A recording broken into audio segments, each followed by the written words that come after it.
And let's talk about antibiotics a little bit. You said that that's one of the reasons why we have candida overgrowth. We've all had antibiotics in our lives, I'm sure, and when we have other problems, then we get more antibiotics. It seems like it could be a vicious cycle unless you can find a way to snap it. Very critical. I think, antibiotics do have their place. They are life-saving. But through the years, we've overused them and we've abused them. A lot of times we've just kind of been brainwashed as the layperson that when you get sick, a cold, flu, it's like, get the prescription, get the antibiotics. When the reality is, antibiotics are specifically for bacterial infections. So for viral, when you have a cold flu, it's not going to do anything. And so this is how we get this misuse and overuse. And I think now that we've used them so much, we're seeing these resistant strains.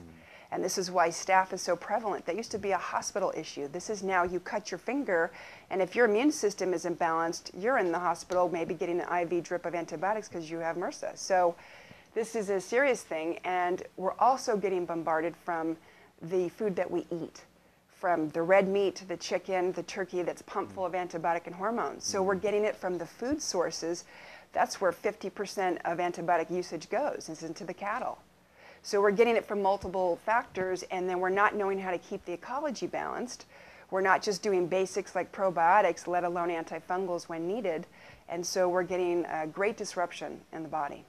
So if we took care of ourselves better, we would not need the antibiotics so much as Correct. well, too. You wouldn't need the antibiotics. And the thing is that important factor is if you do need to take them, know that it's going to wipe out good bacteria and put the probiotics back in. And I even think you need to do an herbal compound because the antibiotics are so strong that you need to use something a little bit stronger that has things like, oregano, caprylic acid, pau d'arco, things to knock it out and then get back to some probiotics so you can counteract to keep the GI tract in balance.